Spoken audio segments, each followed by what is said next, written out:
Good morning বন্ধুরা, daily ইনসাইটের পেজে তোমাদের আজকে স্বাগতম জানাচ্ছি। এখন বাজে সকাল 8টা আর আমি ঘুম থেকে উঠে ফার্স্টে ফ্রেশ হয়ে নিয়েছি। আর এখন আমার মেন কাজ হলো ঘরটা গোছানো। ঘরটা অগোছালো থাকলে আমার খুব একটা ভালো লাগে না। তো আগে ঘর গুছিয়ে নেব, তারপরে আমি চা খাবো। চা খাওয়ার পরে আমি আজকে একটু ব্রেকফাস্ট বানাবো। আর আজকে ব্রেকফাস্টে আমি বানাবো সুইটকর্ন। তো সুইটকর্ন বাজারে এখন সহজে অ্যাভেলেবেল, তো তোমরা এটা সহজেই বানিয়ে নিতে পারবে বাড়িতে। আর আশা করছি আমার মতো তোমাদেরও খেয়ে খুব ভালো লাগবে। তো দেখতে থাকো আমার ভিডিওটা লাস্ট অবধি।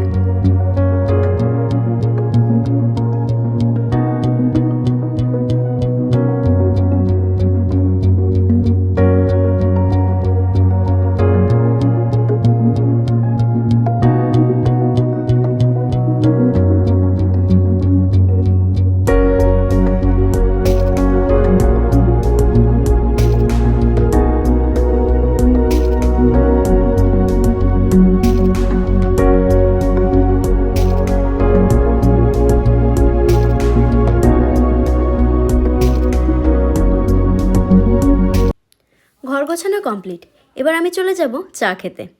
চাটা আমি আগে গরম করে নিই, কারণ চাটা ঠান্ডা হয়ে গেছে। চাটা আমি করিনি, আমার জন্য করে রাখা ছিল, তো সেটাই গরম করে এখন আমি খাবো।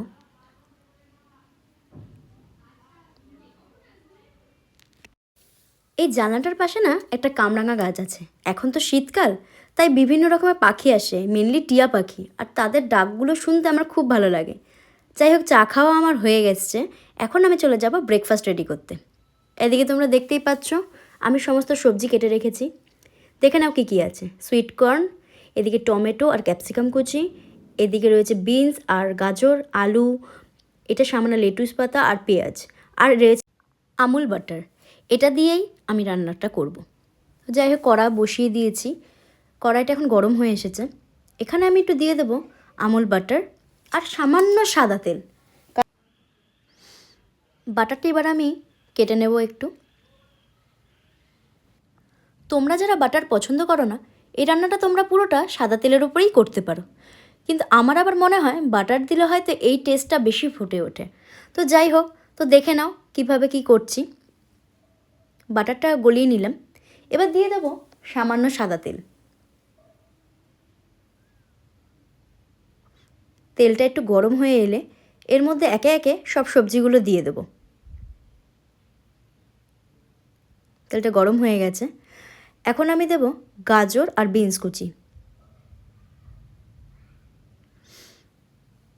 এরপর একটু অ্যাড করে দেবো আলু। কিছুক্ষণ নাড়াচাড়া করার পর দিয়ে দেবো স্বাদ মতো নুন। আমি একটু নুনটা কম খাই, তাই পরিমাণেও একটু কম দিয়েছি। তোমরা যতটা খাও সেই অনুযায়ী দিয়ে নেবে। নুন দেওয়ার পরে কিছুক্ষণ নাড়াচাড়া করব।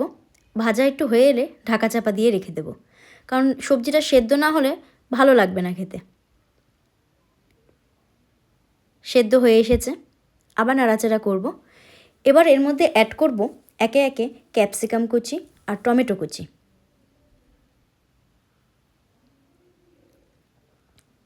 এটা দিয়েও নাড়াচাড়া করে নিলাম। এরপরে অ্যাড করব কাটা পেঁয়াজ। তবে সমস্ত পেঁয়াজটা দিয়ে দেবো না, অর্ধেকটা পেঁয়াজ দেবো আর কিছুটা আমি পরে দেব। এখন দিয়ে দিলাম লেটুস পাতাগুলো। এটা মোটামুটি ঢাকা চাপা দিয়ে সেদ্ধ হয়ে এলে এরপরে অ্যাড করব সুইটকর্নগুলো। কিছুক্ষণ নাড়াচাড়া করব, আর যে বাকি যে পেঁয়াজটা ছিল সেটাও অ্যাড করে দিলাম, কারণ কিছুটা কাঁচা কিছুটা ভাজা থাকলে খেতে ভালো লাগবে। অনেকক্ষণই প্রায় নাড়াচাড়া করে নিয়েছি। এবার দেখে নাও আমার রান্নাটা মোটামুটি রেডি। এবার শুধু সার্ভ করে খাওয়ার পালা।